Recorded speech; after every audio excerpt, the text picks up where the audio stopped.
Ah, les années 2000, c'était la belle époque, hein. Collectionner les cartes Pokémon et rentrer vite après l'école pour pouvoir mater Détective Conan, ma vie se résumait à peu près à ça. Et faut dire qu'on était assez gâtés niveau pop culture dans ces années-là, que ce soit au cinéma ou dans la musique. Musique qui, appuyée par l'avènement d'internet dans les années 2000, permettra à beaucoup d'artistes, dont les rappeurs, de faire une belle carrière. Et si faire un morceau qui fonctionne est difficile, faire un album qui marche l'est encore plus. Faire une carrière, c'est carrément un exploit en soi. Or, comme le disait Marc Aurèle, l'homme ordinaire est exigeant avec les autres, l'homme exceptionnel est exigeant avec lui-même. Et bien que cette citation n'ait absolument aucun rapport avec ce que je dis, c'est juste que j'avais pas de transition dans mon texte, beaucoup de rappeurs ont brillé fortement même, mais le temps d'un instant seulement. On appelle ça des one hit wonder, ou pour ceux qui n'aiment pas les anglicismes, un succès sans lendemain. Alors parfois les hits sans lendemain sont volontaires. On peut citer en dehors du rap Thomas Bangalter, l'un des membres du duo Daft Punk qui s'est allié avec deux autres producteurs pour créer le groupe Stardust et balancer le méga hit qu'est Music Sounds Better With You. Comme ça, il a lâché un hit de malade et ils sont tous repartis comme si de rien n'était. Mais bref, je vais plutôt vous parler ici d'artistes qui sont passés de véritables inconnus à s'asseoir sur le top hit France des années 2000, puis redevenir des inconnus sans jamais donner de nouvelles ou presque. Mauvaise gestion de carrière, allergie au succès, manque de temps ou simple inspiration foudroyante. Voici 5 succès du rap français des années 2000 sans lendemain. Et bien sûr, c'est dans ce nouvel épisode du rap en mieux. Est-ce que j'ai besoin de le préciser ? Non, je crois pas, non. Je fais des vues, moi, monsieur. Je vous ai raconté le jour où Medine a partagé ma vidéo. Tous les MC, ils m'attendent négativement juste pour savoir à leur avis combien je vais vendu. Alors tu veux rapper, j'espère ça l'arrache. Autant que moi, à l'époque, les rimeurs à gage.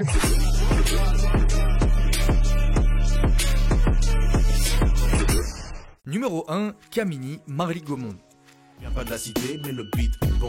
Je viens pas de Paname, mais de Marly Gaumont. Alors lui, normalement, même pour les plus jeunes, vous l'avez forcément entendu. Camini est un infirmier originaire de Marly-Gaumont dans l'Aisne. Fils de médecin, il avait jusqu'ici une vie normale de provincial vivant à la campagne. Jusqu'au jour où il tourne le clip Marly-Gaumont, un son assez atypique prenant à contre-pied les clichés à la fois du rap des années 2000, de la campagne française et de ce que c'est qu'être le seul noir dans un village de blancs. La légende raconte qu'il aurait envoyé son clip à plusieurs maisons de disques qui lui auraient rionné, mais une personne d'un label qui a eu le clip entre les mains avait trouvé ça très drôle et l'avait, indépendamment du label, diffusé sur YouTube. Et là, boum, immense carton. Le titre est certifié triple single de platine, il gagne une victoire de la musique pour son clip, vend 380 000 exemplaires du son, met son village de 35 habitants sur la carte, invente le remède contre le sida, se téléporte dans le temps en 2020 pour mettre fin à la carrière de Mohala Squall, bref, c'est l'homme de l'année. Alors objectivement, le morceau a pas mal vieilli, ça se réécoute pas forcément bien, il rappe pas forcément dans les temps, et c'est un peu l'humour internet des années 2005, mais à l'époque ça avait littéralement renversé internet. Dans mes souvenirs, il y avait rarement eu un truc aussi viral rapidement sur le YouTube francophone de l'époque, et ça avait marqué les esprits de tout âge. Malheureusement, il retenta la recette à maintes reprises, un peu en vain, s'essaya à d'autres choses en vain aussi, avant de récemment se mettre au cinéma et de sortir le film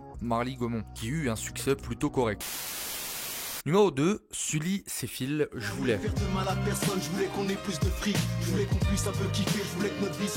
Alors, celui-là parlera pas forcément aux gens de ma génération, mais écoutez bien, son parcours est super intéressant. Sully, c'est un mec biberonné au hip-hop, il aime tellement qu'il touche absolument à tout dans le milieu. Il était danseur, jusqu'à devenir même prof de danse de hip-hop, il a appris l'art du graphe, il rappait avec son groupe, et avait même développé sa marque de vêtements streetwear qui cartonnait à l'époque, Royal Wear. Ouais, bon ça va, j'ai dit à l'époque. Tout jeune, il bricolait sur des postes cassettes pour pouvoir mixer deux sons de rap en même temps. Bref, le genre de passionné comme on n'en fait plus aujourd'hui. Proche du rappeur Bustaflex pour qui il devient son backer, Bustaflex le met en contact avec NTM avec qui il était très proche à l'époque et pour qui il faisait les premières parties de concert. Sully Céphile est donc entraîné dans les tournées de NTM, profitant de la lumière sur lui qui lui permettra de vendre aussi sa marque de vêtements. C'est dans le tourbus que Sully propose timidement à Coolshun d'écouter l'une de ses prods qu'il avait créée sur un sample de Chopin.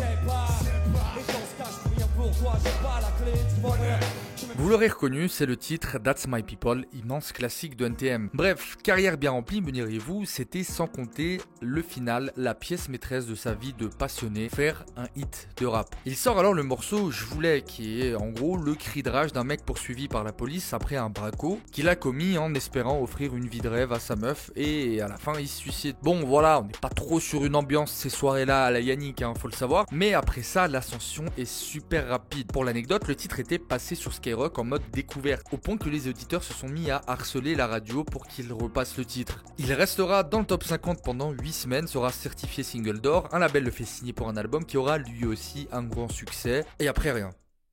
Genre rien du tout. Il a tout laissé comme ça, il s'est barré sans donner de nouvelles en mode ouais les gars, je vais juste chercher des clopes et je reviens promis. Laissant sur le carreau un tas de fans tristes, même Booba. Y'a pas que le peur dans la vie du rap, en devenir débile. Une pensée pour les rappeurs disparus comme sous les Céphile.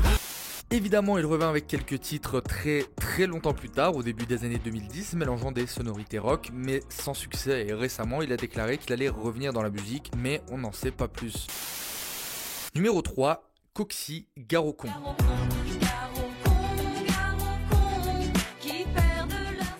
Qui se souvient de MySpace, réseau social énorme des années 2000, bien avant que YouTube ne soit ce qu'il est? Les artistes en étaient emparés pour promouvoir leur son. Beaucoup d'artistes, notamment français, ont percé plus ou moins grâce à MySpace, comme Yel ou encore Orelsan. L'impact sur l'industrie musicale fut énorme et c'est à ce moment-là que les maisons de disques ont vraiment compris l'immense potentiel d'internet pour la musique. C'est en 2006 que Coxy, inconnu au bataillon dans la musique, sort sur MySpace le morceau Gare au con, initialement posé sur l'instrumental What's the Difference de Dr. Dre. Bref, le titre devient très vite viral sur internet, là aussi. Alors, quand je dis viral, à l'époque, ça voulait dire qu'au collège, tout le monde s'envoyait le son par Bluetooth via des Nokia et des Sony Ericsson. La suite, vous la connaissez. Elle enregistre le single sur une autre prod, top single sur plusieurs semaines, top des ventes, single de platine, tout le monde parle d'elle. Bref, on a tellement eu le droit à un putain de gros matraquage avec ce morceau que rien que de le réécouter, j'ai envie de faire couler de l'acide sulfurique dans mes oreilles. Je vous jure, c'est vrai. Entre ce flow tout droit sorti d'un rap de lip dub Décathlon, le clip avec le fond vert immonde et ce storytelling avec des répliques dignes des meilleures joutes verbales de l'histoire. Oh, c'est pas de ma mère ou je te défonce. Je lui réponds, du calme, Alphonse. Bref, une fois la hype retombée, elle sortit un deuxième album qui fut un totalesque et mérité bide. Et elle se mit à la radio, arrêta de rapper et tout le monde se porta très bien. Numéro 4, Booga, Balzins, Breakdown.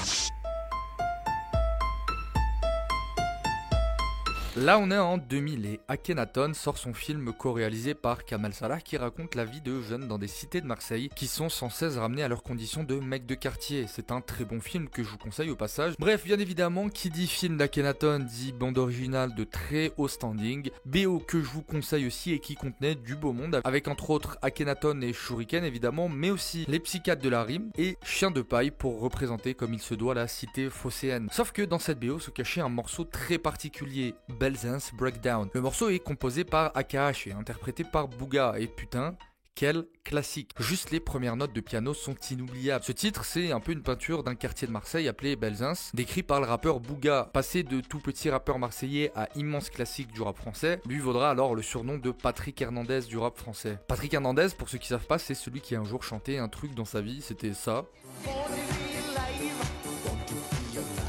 Et il a plus jamais eu de sa vie à travailler le bâtard. Bref, si Booga a lui malheureusement dû retravailler, je pense, ça n'a pas empêché ce son d'être intemporel et d'avoir une portée nationale, voire même internationale. Ce morceau est rapidement devenu l'hymne des quartiers marseillais et aura contribué, comme beaucoup de morceaux, à forger l'identité très marquée du rap marseillais, dont beaucoup sont aujourd'hui héritiers. Alors certains ici diront qu'on l'a oublié, mais comme le disait le docteur Iluluka Chopper dans One Piece, 心臓をピストルで撃ち抜かれた時違う不治の病に侵された時違う孤独キノコのスープを飲んだ時違う人に忘れられた時さ Numéro 5, Vaille sur ma vie.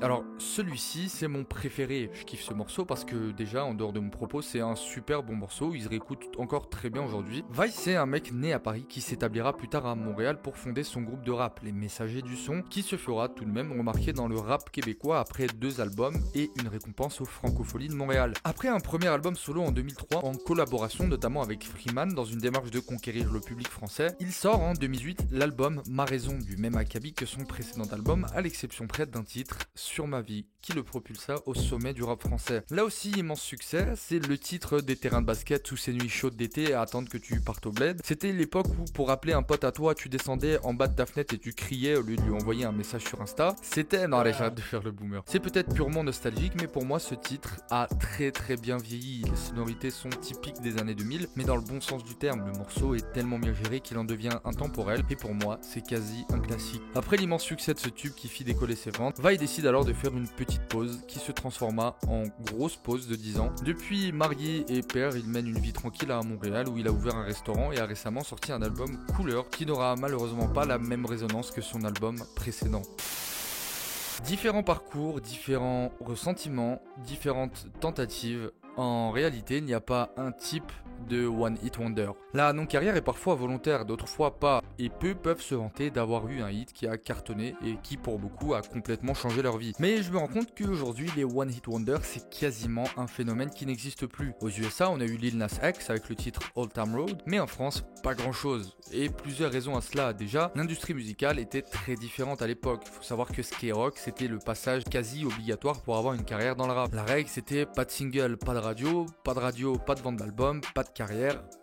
Pas de carrière. Et aujourd'hui, la donne a changé avec le poids déjà qu'ont pris les réseaux sociaux. Certains rappeurs peuvent complètement se passer de la radio ou de la télé, comme c'est le cas notamment pour Freaky Corleone qui aura marqué 2020 avec son album La Menace Fantôme, avec on peut le dire zéro promo, ou dans un créneau un peu moins qualitatif, Dinor que je vois absolument partout sur les réseaux, mais dont je suis incapable de citer un seul morceau.